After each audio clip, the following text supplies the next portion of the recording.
दोस्तों नमस्कार, मैं जगन्नाथ गौतम। देश रोजाना चैनल पर आपका स्वागत है। दोस्तों, जैसा कि आप जानते हैं, ये चुनावी वर्ष चल रहा है और हर दल चुनाव जीतने के लिए अपने तरीके से नई नई गोटियां बिछा रहा है।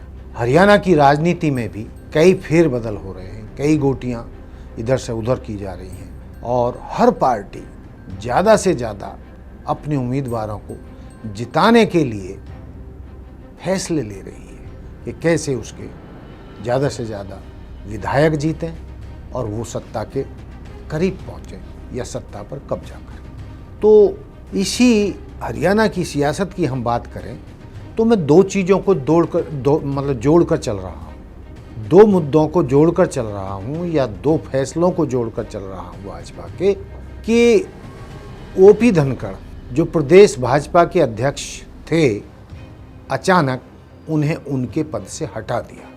उन्होंने काफ़ी मेहनत की, ऐसा लगता है उन्होंने मेहनत में कोई कसर नहीं छोड़ी, लेकिन उनके हटाए जाने का कारण क्या है? एक तरफ ओपी धनखड़ का प्रदेश अध्यक्ष पद से हटाना, दूसरी तरफ दुष्यंत चौटाला और जजपा से दूरी बनाना, उनका यानी भाजपा हाईकमान का जजपा के साथ चुनावी गठबंधन से किनारा करना, कहीं दोनों में कहीं आपको कोई समानता लगती है कि ये दोनों फैसले भाजपा के आखिर आपस में के एक दूसरे से जुड़े हुए हैं?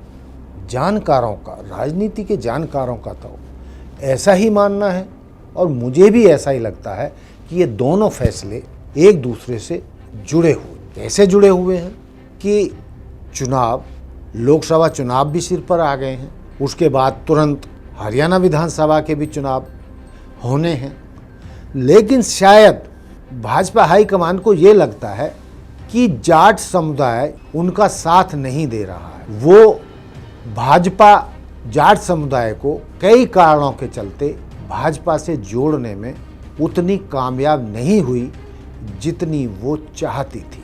चाहे वो जाट आंदोलन रहा हो, चाहे किसान आंदोलन रहा हो, चाहे जाट बेटियों के साथ, पहलवान बेटियों का आंदोलन जो दिल्ली में चला और उनको यौन शोषण के मामले में न्याय उतना नहीं मिला जो भाजपा सरकार से मिलना चाहिए था और वो मामला लटका दिया गया एक तरह। बेशक वो मामला कोर्ट में चला गया, लेकिन जाट समुदाय उससे सहमत नहीं है, उससे खुश नहीं है। वो मानता है कि उन बेटियों का अपमान किया गया, उनका यौन शोषण किया गया। तो ये ऐसे कई और भी कारण हो सकते हैं।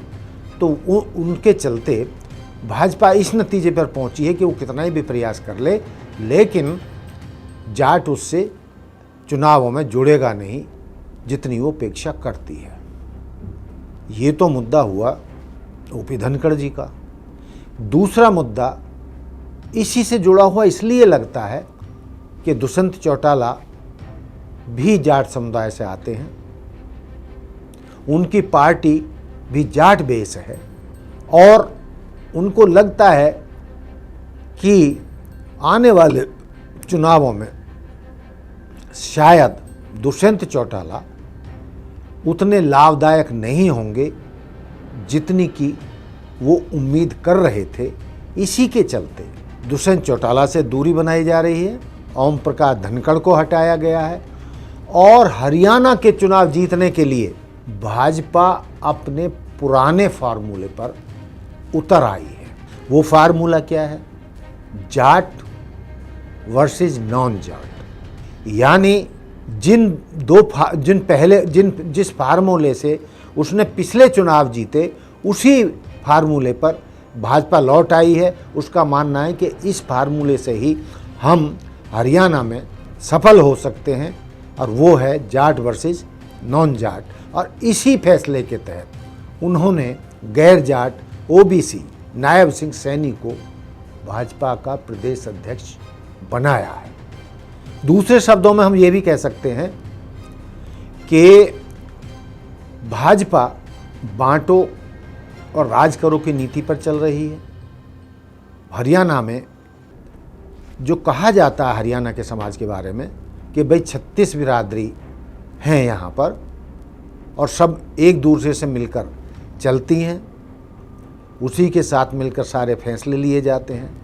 लेकिन भाजपा ऐसा नहीं सोचती। भाजपा अपने पुराने फार्मूले पे आकर कि जाटों को एक तरफ कर दो, बाकी जो 36 में से 35 बिरादरी हैं उन पर सारा जोर लगाओ और तभी जो है तीसरी बार हरियाणा में चुनाव जीते जा सकते हैं।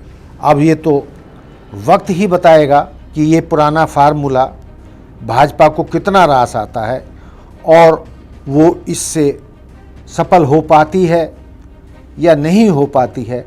लेकिन फिलहाल तो उसे ऐसा ही लग रहा है कि वो गैर जाटों पर अपना सारा फोकस करेगी और इसी नीति के तहत वो हरियाणा में अगला चुनाव जीतेगी।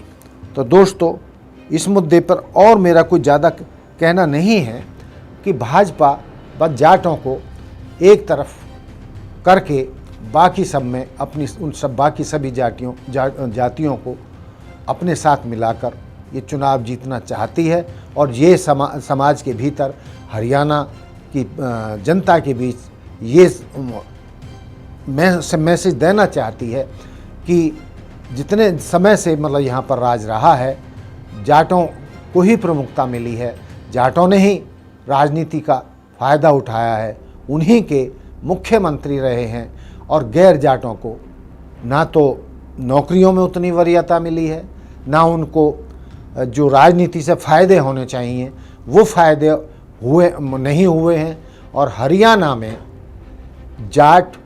जाटों की जनसंख्या लगभग 22% बताई जाती है। लेकिन साथ ही ये भी कहा जाता है, ये भी चर्चाएं हरियाणा की राजनीति में रहती हैं कि हरियाणा में जितना फ़ायदा 22% जाटों को मिला है उतना बाकी जो 36 बिरादरी हैं जो 78% हैं, 78% को उतना नहीं मिला जितना कि 22% को मिला है।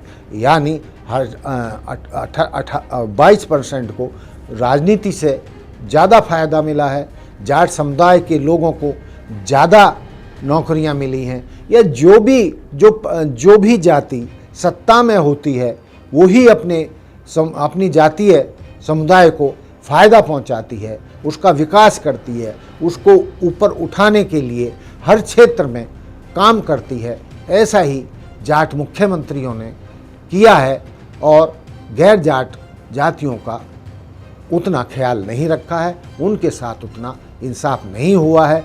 तो भाजपा के नेता अंदर खाने यही बताने की कोशिश कर रहे हैं कि हम गैर जाट समुदायों को, गैर जाट जातियों को न्याय देंगे, उनके हिस्से का जो राजनीतिक फ़ायदा होना चाहिए वो उनको दिया जाएगा, जो अब तक जो है जाट समुदाय को मिलता रहा है। इसलिए गैर जाटों को भाजपा को समर्थन करना चाहिए और आने वाले चुनावों में भाजपा को जिताना चाहिए, क्योंकि उनके लिए हम ही मुफीद हैं, उनके लिए हम ही काम आएंगे, उनके सपनों को हम ही पूरा करेंगे।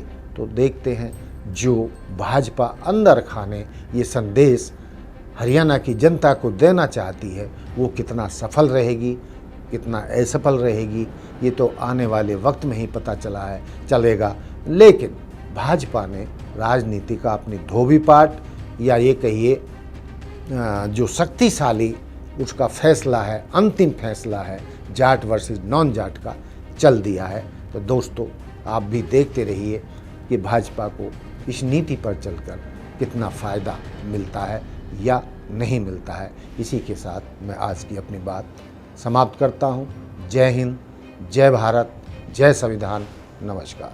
हमारे साथ जुड़े रहने के लिए देखते रहिए देश रोजाना का YouTube चैनल, सब्सक्राइब कीजिए। साथ ही देश रोजाना की खबरें सबसे पहले देखने के लिए प्रेस कीजिए बेल आइकन।